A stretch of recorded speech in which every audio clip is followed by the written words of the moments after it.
जय हिंद साथियों। मैं आज हमारे सिरसा के आदरणीय विधायक साहब की कुछ स्पीचेस, उनके भाषण सुन रहा था।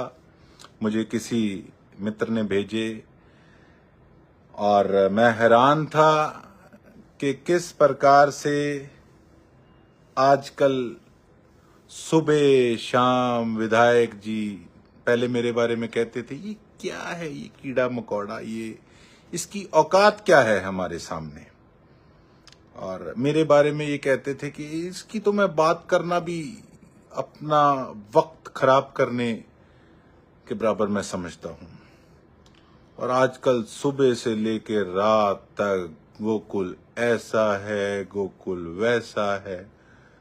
कोई बता रहा था, इनका कोई घर का ही बंदा कहता, आंटी जी भी परेशान है आजकल, ये तो नींद में भी करेंगे झटके खा के, गोकुल ऐसा है, गोकुल वैसा है। ओहो, इतना प्यार आपको मेरे साथ। अभी तो विधायक साहब मैं आया भी नहीं, अभी तो मेरा चुनाव भी नहीं शुरू हुआ।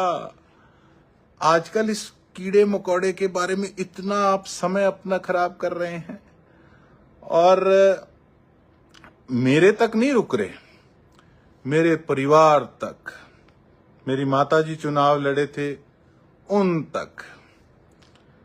कभी कहते हैं मैं कथा कराता हूं, मैं लंगर कराता हूं, मैं भंडारे कराता हूं, इनके पेट में क्या दर्द होता है। एक कहावत सुनिए ना, नेकी कर और खूह में डाल। तो आप तो अपने भाषणों के अंदर जो कोविड के अंदर लंगर भी अगर आपने जब कोई अगर बांटा तो वो भी आप ढिंडोरा पीट रहे हो कि मैं हमने तो लंगर खिला दिया।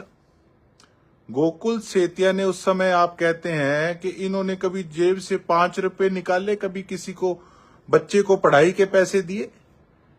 तो विधायक साहब बात ऐसे है। और आप कहते हैं कि लक्ष्मण दास अरोड़ा जी ने क्या किया 5 प्लान सिरसा के लिए।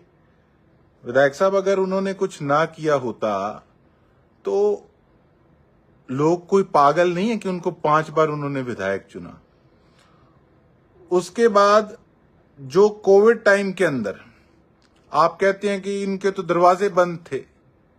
मुझे नहीं पता ये कौन से प्लेनेट पे उस समय रहते थे। इनकी कोई फोटो वीडियो वाडियो दिखा दो सिरसा वालों, जब ये कोविड टाइम में आए हों। तो इन्होंने जो हॉस्पिटल खोला उसके चार्जेस प्राइवेट हॉस्पिटल से ज्यादा थे। जो आपके भाई ने बिल्डिंग बनाई वो इन्होंने सरकार को फ्री में भी नहीं लेने दी, उसमें भी राजनीति अड़ गई।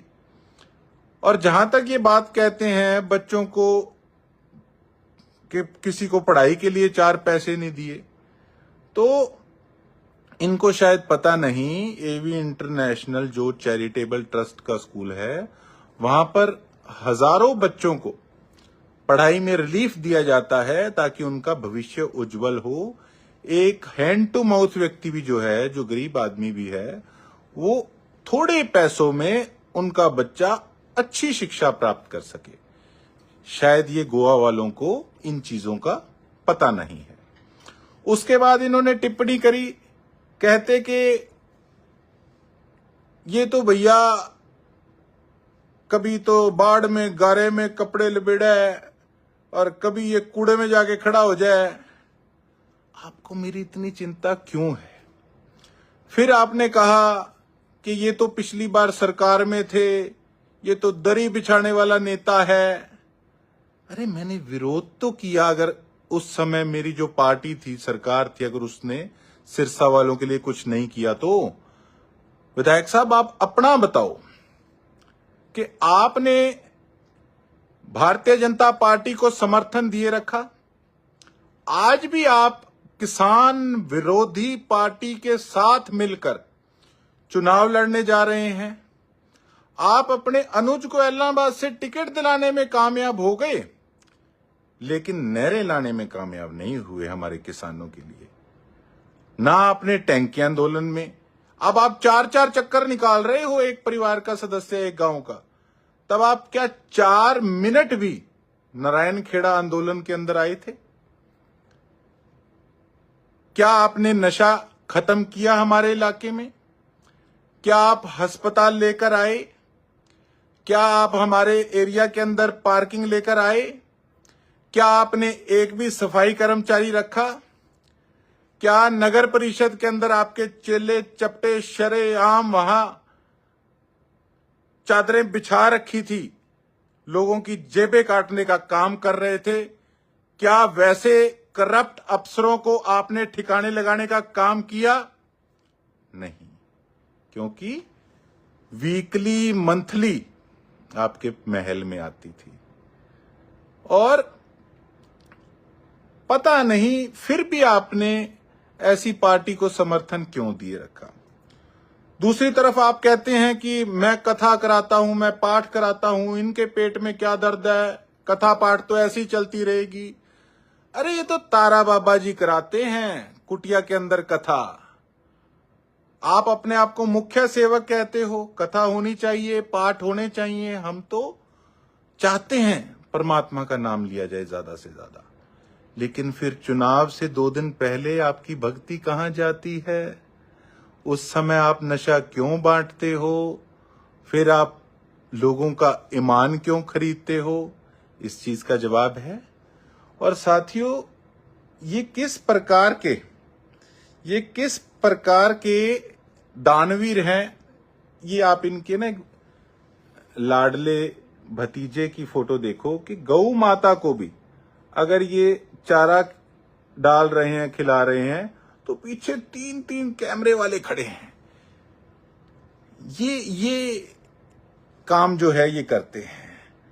और दूसरी तरफ ये जो अपने आप को कहते हैं कि मैं तो बहुत बड़ा दानवीर हूं, इन्होंने क्या किया, गोवा के अंदर, सारों को कसीनो नहीं पता होगा, जो जुआ घर, साथियों कभी YouTube पे सर्च करके देखना, आजकल तो ऑनलाइन जुआ भी इनका चलने लग गया। और वो जो आप YouTube पे देखेंगे ना वीडियोस इनके बिग डैडी कसीनो की, तो मेरी गुजारिश है अपने परिवार के साथ बैठकर मत देखना कि वहां पे किस किस तरीके की अयाशियां होती हैं। और वही इन्होंने उसी जहाज का साइन अपनी पार्टी का रख लिया और यहीं तक नहीं रुके। उसके बाद इन्होंने अब क्या हरकत की, ये सुनिए आप अपने कान। एक बार ये मेरी विनती है कि 5 तारीख ने शिप का निशान देख रहे हैं कि नानक नाम जहाज है, चढ़े सो और तो भैया देखो, कुछ तो सोचो कि आपने गुरु नानक देव जी से शिप के अपने कसीनो की बात को एक मेल कर दिया और आप मेरे बारे में कह रहे हैं कि इसका तो दफ्तर भी नहीं किसी को पता। अरे ये रहते ही नहीं, इनको पता ही नहीं इनका पड़ोसी कौन है। तो कुल मिलाकर मैं तो एक ही बात कहना चाहूंगा कि इनके जो विधायक जी के जो मिसेज हैं, मेरी आंटी लगे कि आंटी अंकल जी को कोई ठंडी चीजें खिलाया करो। आजकल पता नहीं ज्यादा गुस्से में रहते हैं, कहीं गुस्से में नस नुस ना फट जाए, तो थोड़ा इनको कूल डाउन। अभी बहुत दिन पड़े हैं चुनाव में। अरे कोई बात नहीं, आपा तो पड़ोसी हैं, प्यार से चुनाव लड़ेंगे, क्या दिक्कत है। तो बस इतनी बात ही मैंने कहनी थी। मेरा मन था कि चलो वहां जनसभा में तो मजबूरन मैं नहीं कहीं पहुंच सका, तो यहां बैठकर मैं जो अपनी तरफ से जो इन्होंने मेरे को प्यार दिया है, मैं भी इनके बारे में कुछ कहूं। अच्छा, फिर यहीं नहीं रुके, फिर मेरे बारे में कहते, आप कहोगे याद आ रही, याद नहीं, याद इन्होंने मेरे को कुछ ज्यादा कर लिया, तो मैंने कहा चलो पड़ोसी हैं, इतना जवाब देना बनता है, नहीं तो बुरा मान जाएंगे। कहते ये तो रहता ही नहीं था, ये तो बाज गया था, 3 साल पता नहीं 4 साल ये फरार था। विधायक साहब, मैं कहना नहीं चाहता था, पर मैं याद दिलाना चाहता हूं, वो दिन भी याद है, कोई भूला नहीं, कि किस तरीके से अशोक विहार थाने के अंदर आप एम्बुलेंस में छुप के आए थे और किस करके आए थे। लोग भूले नहीं हैं इस चीजों को। तो मिलते हैं जल्दी। बहुत बहुत धन्यवाद। जय हिंद, जय भारत, इंकलाब जिंदाबाद।